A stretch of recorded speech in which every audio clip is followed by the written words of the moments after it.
You're listening to The Roots, a podcast from Minnesota AMA District 23 ARMCA. I'm your host, Jackie Reese. Let's dive deeper into what makes our district so great. Welcome, everybody, to episode 3 of The Roots. I'm your host, Jackie Reese, and we are joined today by one of 3 flat track representatives on the District 23 board, Andrew Hook. Andrew, how's it going? It's pretty good. How about yourself, Jackie? Pretty good. So you actually were just informing me that you didn't start in flat track. You started doing all sorts of disciplines. At what point did you start riding and racing dirt bikes, and when did you get to District 23 ARMCA? Okay, let's see. I got to think back here a while. Okay, so my first memory of riding a motorcycle is actually really funny, and that's terrible at the same time, actually. So, long story short, we had some friends that lived up in Stanfield, Minnesota, which is like probably half an hour, 20 minutes north of Cambridge, Minnesota. And the Feely farm is what we called it. So the Feelys had a kind of a hobby farm kind of thing, and their driveway was fairly long, and like around the driveway on one end of the like between the house and the driveway there, in one of the dried up swamps, there was like a small oval track. And my dad and I went. He was good friends with a lot of people there, and a lot of those people raced flat track too. And I'd never ridden a dirt bike at that point. I think I was like 4 years old or something like that. So we'd always bring like our bicycles with. And growing up, I was the kid that had the bicycle with a big old number plate on the front or whatever, one of my dad's old number plates. But no, the first time I rode, I don't even think I had a helmet on. And my dad like brought me down, like we borrowed one of, I think AJ Feely's. He was AJ's or Cole Feely's PW50. I don't remember what it was, but he wheeled me down there, got onto the track, and he got to the start finish line. He's like, "All right, here's the throttle." I just pinned it, and I got away from him. And in turn 1 and 2, off 2, there was like the turn kind of on the outside of it was the embankment up to the driveway. So no safety gear on, nothing, no protective gear on, just launched right out like up onto the road. Luckily, no one was coming the other way, but I probably was only maybe a foot in the air. It felt like I was 12 feet in the air at the time, but no. And then, basically after that, I didn't touch a motorcycle probably for a year. And then I'm trying to think. And then I think my family took me up to Marty Matea's shop. Track Star is what it was called, and he sold Yamahas, and I think I was like 5 or 6 at this time, and we bought a PW50, and then my fear of riding a motorcycle was kind of gone. And then long story short, sometime soon after that, brought it home, started kind of riding around. We had a pretty cool TT track in our back pasture where our horses were, and then my dad brought me to the first D23 flat track race I'd ever seen. That was at the Cambridge Fairgrounds. It was a short track, so that's kind of how it all. I don't even remember. So I think I was probably getting like 4th, 5th, and then if I was lucky, I got 3rd. That was a pretty good night if I did. That was kind of when like Dustin Paul, Cole Anderson, like we had a lot of fast kids, and I had no business keeping up with them. I probably just held the throttle wide open and just kind of looked around. I probably wasn't really that serious, but I feel like that's a pretty common theme among everyone that I've talked to so far. Like you started out and you were kind of pretty average, and eventually you turned this into a professional career. So let's talk a little bit about how your racing progressed through District 23 and when you turned pro and how that all went. I raced in the 50 class for probably, I want to say a couple of years. And I kind of had another like bad incident where I think Cole Anderson, like somehow like we got tangled and I like came off, and as a kid somehow we crashed and my arm got caught in his rear wheel with his throttle stuck wide open. Yikes. So my arm got twisted up, and like my wrist, I don't know if it was broken, but I just remember my wrist being like Yeah. in the wrong position. It was like, this doesn't look right or whatever. So again, that was kind of a thing, like, just was afraid, or I don't know, I didn't push my dad to like go to the, I don't know. My dad didn't never really push me. He was like, when if I wanted to go racing, we went racing, but it was kind of on me. And I didn't, at that time I had no idea who my dad really was, and like what he had accomplished and stuff. He was pretty humble guy, and just kind of kept stuff to himself, and then I kind of started figuring out as I got older. But I would say probably when I was like 7 years old, I probably stopped, just rode around our house, and then I didn't race 60s. We skipped past that, and I think I started learning on an XR80 to like use the clutch, and then I think I was like 13 or 12 when my dad used to work for a guy named Jerry Cheney, who, long story short, helped my dad throughout his whole racing career with custom frames and such. And my dad traded some work for a brand new YZ85, and that was in 2004. So all of a sudden, my dad brings home this YZ85, and keep in mind, I'm going from a XR80 to a YZ85. Never ridden a two-stroke before. PW50 doesn't really count in my eyes as a high-strung two-stroke. But anyway, I remember riding that thing, and my eyes got about this. I mean, they were just huge. I was like, this thing is fast. Holy cow. Like, and no, and then when we got the YZ85, we never really got it super dialed in for flat track. Like, you're kind of supposed to lower the suspension, and but like we eventually got good wheels for it and stuff. But anyway, just there was 2 years we actually didn't miss a race at all in D23. So that was probably my first time taking it really serious, and I think I ended up finishing like third in points, I think, in the 80 classes in flat track. And then about that age, kind of shortly after that, it was kind of getting to the point. I think my parents were splitting up, and I wasn't. I was old enough where I should have been either trying to get a job or like, just try to push.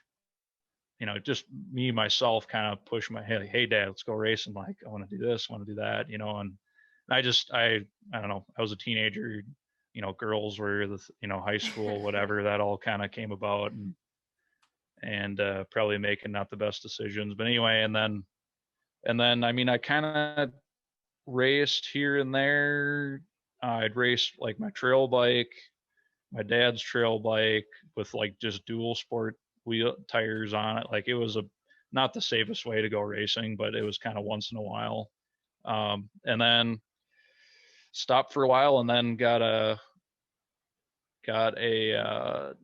long story short, we were out in the Black Hills trail riding. My dad and I have gone out there trail riding every year. I've only missed 1 year, so I've been going since I was 8 years old.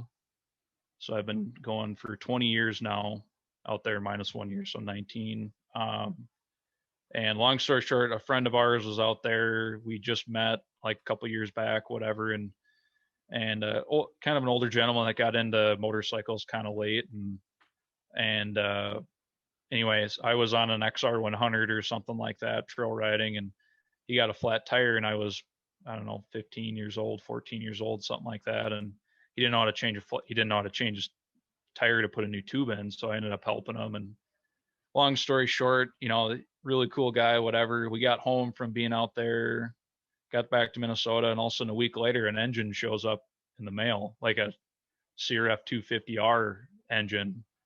And then come to find out, later down the road, we got a custom flat track frame, and like, it was like, that was the ticket to like, basically, all right, Andrew, you got all the tools, like, let's go, let's do this. Nice. And I just didn't, I don't know what it was, just didn't quite click. I just kind of just liked riding for fun or whatever. And then, I don't know, graduated high school, started working, go to the races and watch, whatever. And then about that time, I signed up to be in the military. So I went to do basic training, did my job training. And while I was in basic training, keep in mind, I was kind of grew up I was pretty spoiled, like my parents took care of us really, really well. And, I just didn't realize how lucky I had it until I got to know some soldiers that I went to basic training with, and like where they came from. And I just like basically tore it like in the middle of that. I was like, man, I had it so lucky. Like I had all these tools and I just blew it, just doing my own thing. And I'm like, I could not wait to get out of training, get back home, and just full force work hard. And I'm like, I'm gonna make a go at this. I'm gonna make it happen, and I want to try to get my pro license. So I spent 2 years. This was in like fast forward to like 2010, 2011. I bought a Sierra 450 that was all set up, ready to rock and roll from Josh Cook, who was a really, really good, probably one of the best flat trickers that ever came out of Minnesota.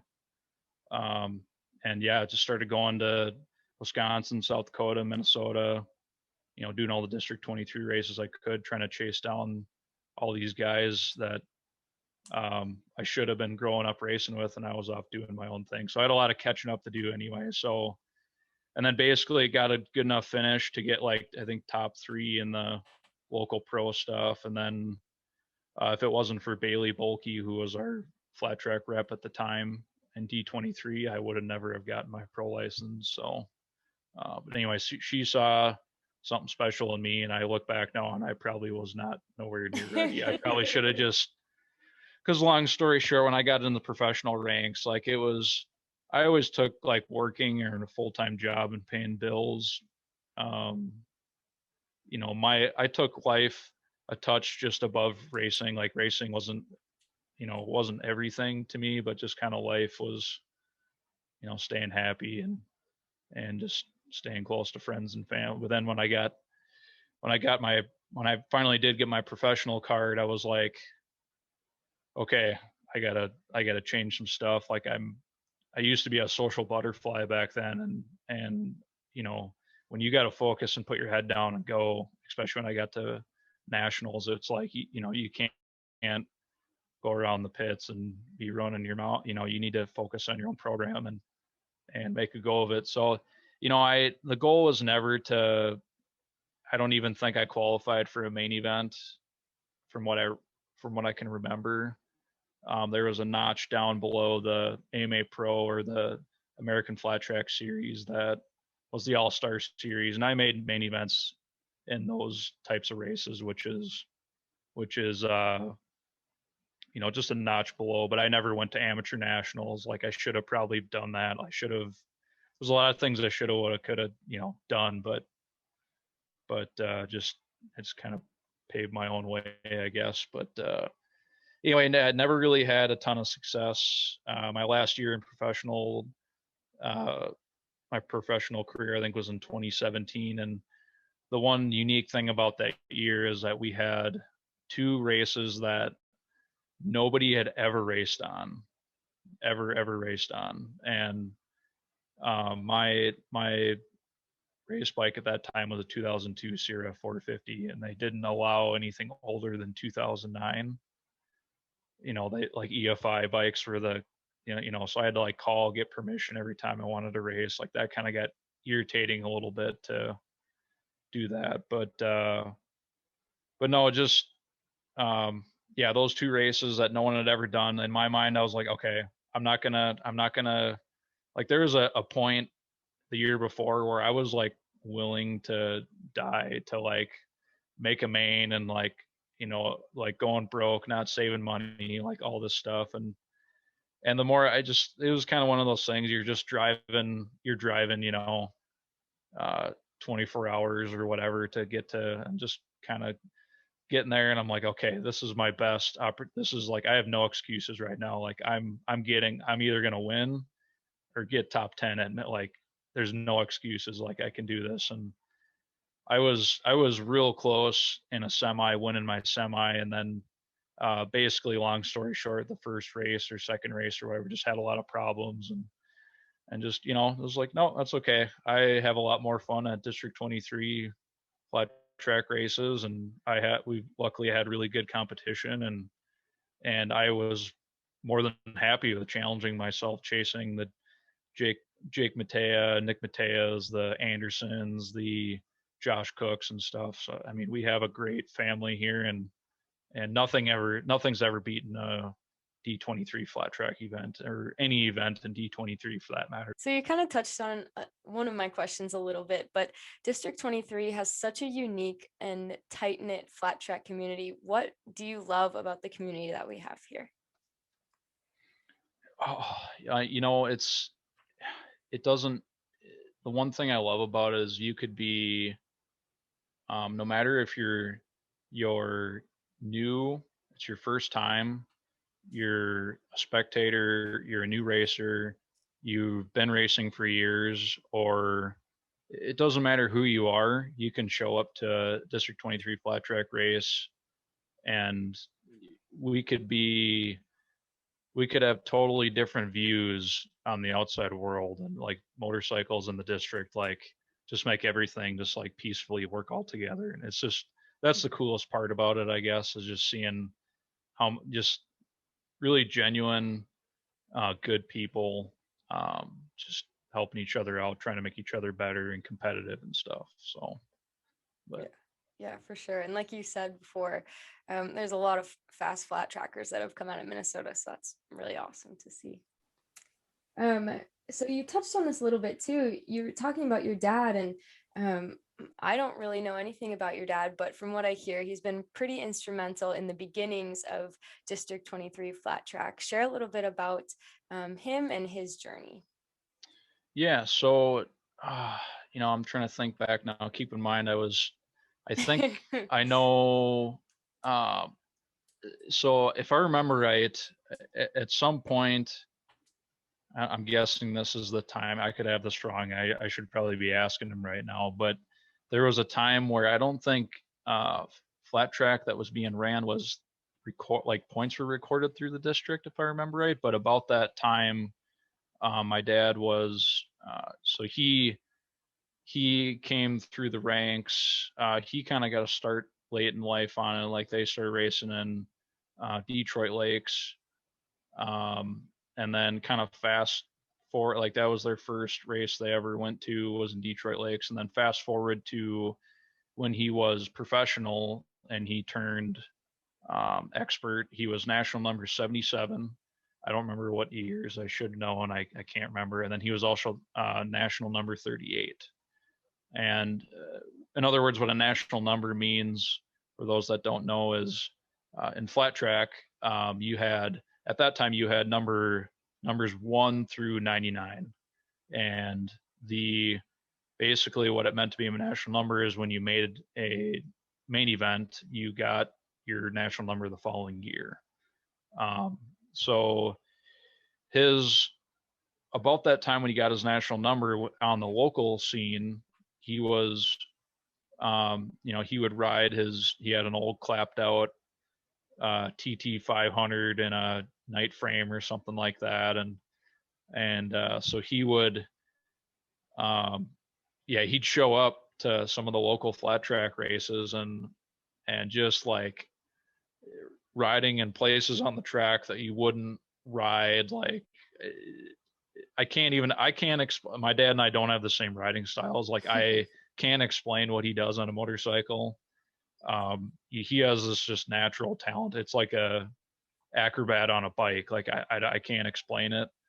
I do not ride in that sense, but so that factor of him kind of being in, like you and I have like a caution zone, or I could have Ron, maybe you like riding in the caution zone. I don't know, nope. Jackie, but he like, there's like the caution zone, and then he's like in the like no-go zone.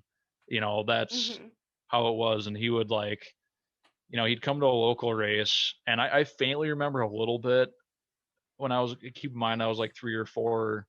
Like we go to the Cambridge short track at the fairgrounds in Cambridge, and he'd just borrow, like he'd have his leathers in the car or whatever, and he just ride somebody else's bike or ride it, whatever, and then he just go out and just it's just unreal to watch. But yeah, that's, and then fast forward to when I was 4 or 5 years old, that was probably the first time I saw him ride to memory or race to memory. But then he didn't race again until I was a teenager. And that was my first memory I remember of him. Just, it was just kind of one of those things where at that time, like the kids I was racing with, my dad and their dads all got together and made kind of like motocross as like a motocross committee. So Flat Track had their own committee at that time. So it was my dad, Peter Hook, like Verdine Langland, Tim Zimanovic, Rick Washik, Robert Anderson.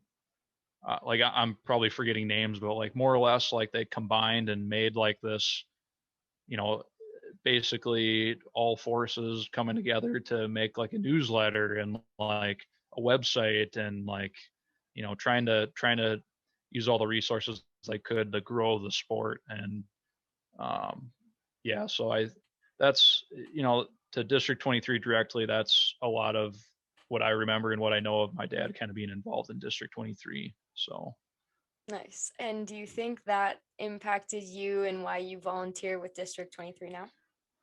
um honestly, no, actually, um at that time I didn't realize. I have a lot of respect for what every I had no idea when I was a kid and my dad was doing all that stuff with the team that was going to the district meeting. I had no idea like there was how much work goes in behind the scenes until kind of like my last year pro. I was kind of winding down a little bit. Like I saw there was so much difference between like the professional level and at a district race. And more or less it's just because like Flat Track's always been kind of behind on a local level compared to like what updated rules and all that stuff are at a national level. So I remember I learned like my mind was just blown when I got to nationals, and I was like, what's a semi and like what's qualifying, all this stuff. And there's a lot of nitpick rules or whatever that um, I had no clue, and we just didn't have that at a local race in Minnesota for D23 events. But no, kind of my last year pro, I was actually starting to help out other promoters within District 23. I started coming to like the meetings for one of the promoters, and then like when I realized how much work was going on behind the scenes and like how much help like Flat Track needed to like, the focus is to grow the sport no matter what discipline. We help each other out to like spread this awesome community to new and even maybe people that haven't been a member for a while, just bringing them back together and stuff. So that's just kind of more or less when I saw that like what it took to do what we do as a district. I was hooked. Just there's so much passion in within the district. It's just pretty cool to watch. So Right. Yeah. And maybe elaborate a little bit for people who don't really know how much work it is or what all goes into it, and just share a little bit about how much time you volunteer to make all these things happen. so yeah, basically what Flat Track reps do um, behind the scenes is we're calling promoters, getting a schedule laid out a year in advance, making sure those promoters have set workers, making sure everybody understands the rule book, and um, just making sure everyone's on the same page. There's a lot of events we have that workers kind of fall out or whatever. We're trying to find help, or even keeping tracks or keeping promoters. It's not easy as a promoter, in flat track racing. I don't know what it is how much it is to put on an off-road or a motocross event, but flat track is a little bit unique. You got to rent out a facility. You're paying for the insurance, all this stuff. I mean, if you comfortably don't have $10,000 to throw around to rent equipment, prep a track, know how to prep a track, it's very nerve-wracking because if you don't have like I said, a big savings account, it can bite you sometimes if it rains out or people don't show up. But yeah, there's so many things in flat track that's pretty unique. And yeah, I don't know how much more I can elaborate on all the stuff behind the scenes, but without giving too many secrets away. I'm Yeah, you kidding. got to keep those to yourself. So, why do you think people should be interested in flat track, and why should they come watch an event, a District 23 flat track event this summer? You know, flat track is how a flat track originally started. Was you rode your bike to the race, you took off the lights, and you rode what you brung, kind of thing. Like that was, and probably a lot more street riders, if those that are listening that haven't ever been to a flat track race, you'll probably, you know, uh, you'll probably correlate flat track more to street riding, I guess, a little bit more. But hands down, no matter if you've been to one before or you haven't been to one, like you'll love the people, you'll love the atmosphere. You can come around the pits and ask questions, like, and before you know it, you'll make it 5 feet, and there's going to be 20 people offering their bike to like have you try it, or new kind of the flat track as a district in the last couple of years is we have now open practice days at some tracks, which maybe it doesn't sound like a big deal with motocross. I know you guys have open practice, and like in some of our off-road places like ERX has open practice days now. Flat track has never really ever had that. I mean, like I've taught a couple schools at a couple tracks, like riding schools and stuff. But open practice, I feel like, is even better because you get the jitters off. Like you get to ask a lot of questions. Pretty soon, by 30 minutes into the race or into any practice event or spectating or anything, you've met so many new friends and a lot of real cool relationships. So, but Awesome. Well, thank you so much for all that you do on the flat track side of things for District 23, and wishing you the best of luck this summer. Thank you. You as well. Thanks again for doing this podcast. This is really cool. It reminds me of, we tried doing a flat track podcast a couple of years ago. Chet Michelson was trying to get that going, and it's tough. So kudos to you. Good job. So Thank you. And thank you everyone for listening to episode number 3 of The Roots with Andrew Hook. If you guys could do us a big favor and hit that subscribe button wherever you're listening, it really makes a difference in those numbers. So thank you everybody for tuning in. We'll catch you in 2 weeks. Thanks for joining us. Catch us every other Monday wherever you get your podcasts, as well as on our YouTube page.